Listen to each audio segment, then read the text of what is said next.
أعوذ بالله من الشيطان الرجيم بسم الله الرحمن الرحيم. நோன்பு யார் மீது கடமை என்று கேட்டால், பருவ வயதை அடைந்த முஸ்லிமான ஆண் பெண்கள் அனைவர் மீதும் கடமையாகும். பருவ வயதை அடைந்த முஸ்லிமான ஆண்கள் பெண்கள் அனைவர் மீதும் கடமையாகும். இதுக்குள்ள நிறைய விஷயங்களை ஒரு வார்த்தைக்குள்ள உலமாக்கள் சொல்லிவிட்டார்கள். முதலாவது பருவ வயதை அடைந்த என்று சொல்லும்போது, பருவ வயதை அடையாதவர்களுக்கு நோன்பு கடமை இல்லைன்றதை சொல்லிட்டாங்க. ஆனால் பருவ வயதை அடையாதவர்களை நம்ம ட்ரெயின் பண்ணலாம், தர்பியா கொடுக்கலாம். சஹாபிகள் அதை செய்திருக்கிறார். ஆனால் ஃபோர்ஸ் பண்ண வேணாம். வற்புறுத்தி சின்ன பிள்ளைகளை நோன்பு பிடிக்க வைக்க வேண்டிய அவசியம் இல்லை. அவங்கள ஆர்வம் மூட்டி நோன்பு பிடிக்க வைக்கலாம். அவர்களுக்கு நோன்பு கடமை இல்லை, அவங்க நோன்பு விட்டா குற்றவாளியும் இல்லை. ரெண்டாவது, பருவ வயதை அடைந்த முஸ்லிமான, அப்போ முஸ்லீம் அல்லாதவர்களுக்கு நோன்பு கடமை இல்லை. அவங்க பிடிச்சா நோன்பு சேரவும் மாட்டாது, நன்மை கிடைக்கவும் மாட்டாது. அதுக்காக தடுக்கணும்ன்ற அவசியம் இல்லை. இது யதார்த்தம் என்னென்னா, அவங்களுக்கு நோன்பு கடமை இல்லை. அவர்கள் நோன்பு பிடித்தால் நன்மை கிடைக்குமா? கிடைக்காது. ஆனால் அவங்க நோன்பு பிடிச்சா பாவமா? இல்லை. சில நான் முஸ்லீம்ஸ் நோன்பு பிடிப்பாங்க.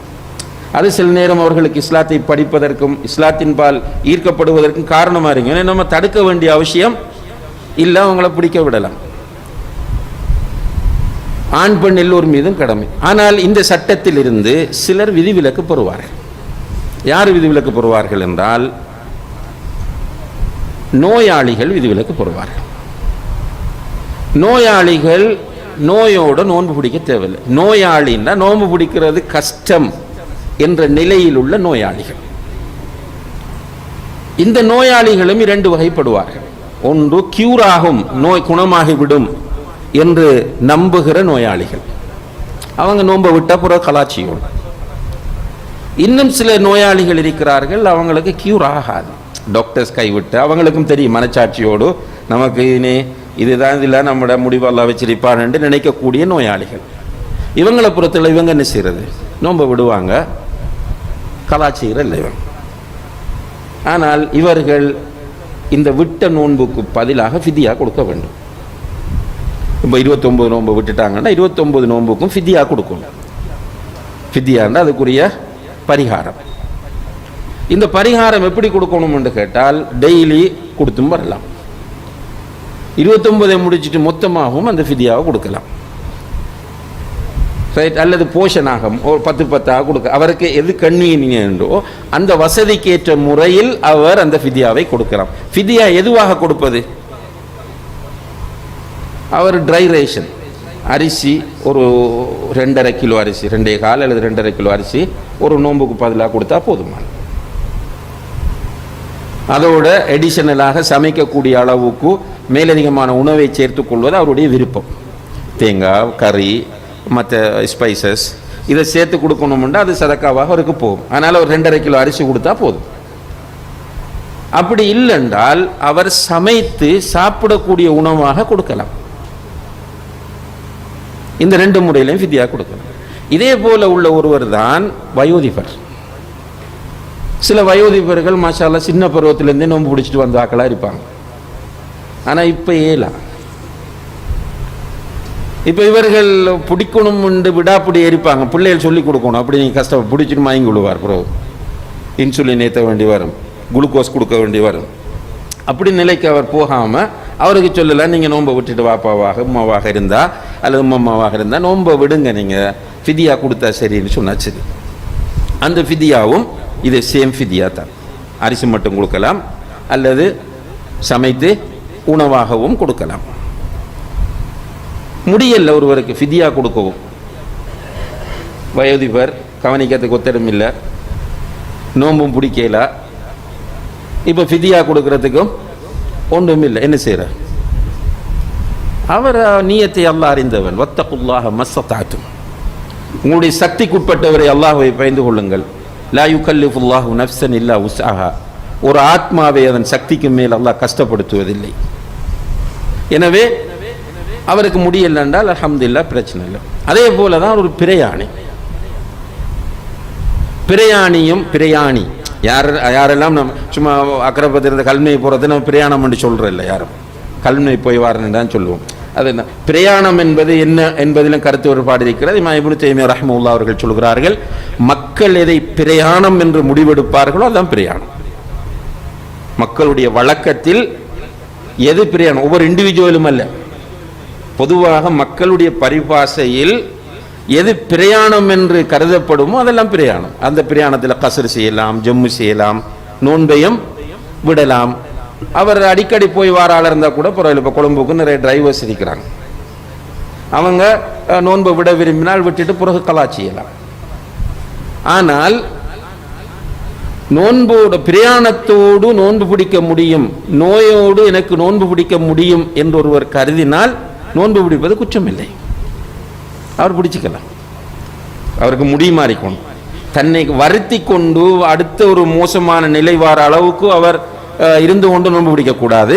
அப்படி இல்லாமல் நோம்பில் அவரால் முடியும் என்றிருந்தால் நோன்பு பிடிப்பதில் குற்றமில்லை.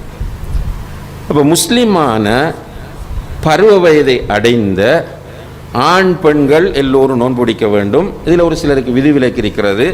அதில் பிரயாணி, நோயாளி, வயோதிபர், பெண்களை பொறுத்தளவில் பால் ஊட்டுகிற தாய், கர்ப்பிணி தாய், இப்படியானவர்கள், அதுபோல் மாதவிடாய் பிரசவருது வெளியாகக்கூடிய பெண்கள் அந்த பீரியட்டில் நோன்பு பிடிப்பது ஹராம் அவர்களுக்கு.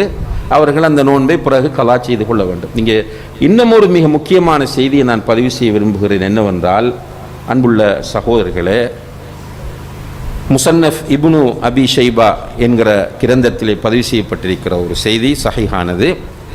யார் ஒருவர் நியாயமான காரணங்கள் இல்லாமல் ரமலானில் நோன்பு பிடிக்காமல் விடுகிறாரோ லம் யக்திஹி சியாமு தஹ்ரி வ இன்சாம், காலம் முழுக்க நோன்பு நோற்றாலும் அதுக்கு ஈக்குவல் ஆகாது என்று ஸல்லல்லாஹு அலைஹி வஸல்லம் அவர்கள் சொல்கிறார்.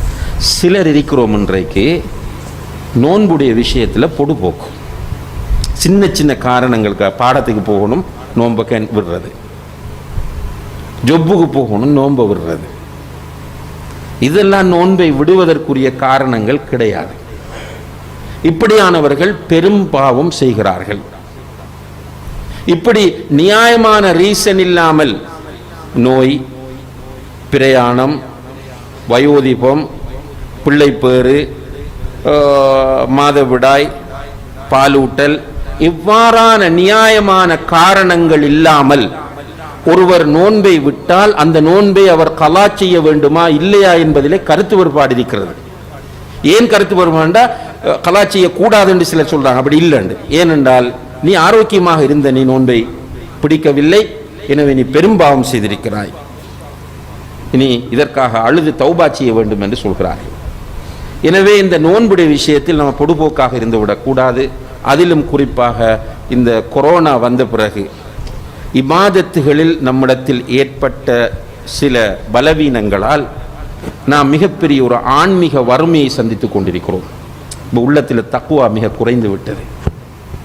எல்லாம் உலகத்தை பற்றி எந்த நேரமும் சுற்றி வளர்ச்சி, உலகத்தை பற்றி தான் சிந்தனையும் பேச்சும், பள்ளியோட தொடர்பு குறைய. முன்னரெல்லாம் என்னென்ன ஆளுக்கால் ஏசினாலும் ரோட்டெல்லாம் பயான் கேட்கும், பள்ளிகளில் எந்நேரமும் பயான் நடந்துச்சு, கிளாஸஸ் இருந்துச்சு, தர்பியாக்கள் இருந்துச்சு. இப்போ இந்த கொரோனாக்கு பிறகு ஒன்றும் இல்லை. இதனால் மிகப்பெரிய ஒரு ஆன்மீக வறுமையை நாம் அனுபவித்துக் கொண்டிருக்கிறோம். ஆனால் மௌத்தாராக்கள் மொத்தாய்த்தான் இருக்கிறாங்க. அந்த ஆன்மீக பக்குவத்தோடு இருக்கிற நிலையில் மௌத்தானவர்களை யோசித்து பார்ப்போம். இப்போது நம்முடைய நிலைமையை நம்ம யோசித்து பார்க்க வேண்டும். எனவே நம்மிடம் இருக்கிற இந்த ஆன்மீக வறுமையை போக்குவதற்காக இந்த ரமலானை நாம் கண்டிப்பாக பயன்படுத்த வேண்டும். இந்த ரமலானிலே நாம் அன்புள்ள சகோதரர்களே, அல்லாஹ் நம் மீது கடமையாக்கி இருக்கக்கூடிய இஸ்லாத்தின் 5 தூண்களில் ஒன்றாக அடையாளப்படுத்தப்பட்டிருக்கிற இந்த நோன்பை நோட்பதற்கு நாம் எல்லோரும் நியத்து வைக்க வேண்டும். ஆவலோடு இந்த ரமலானை நாம் எல்லோரும் எதிர்பார்க்க வேண்டும்.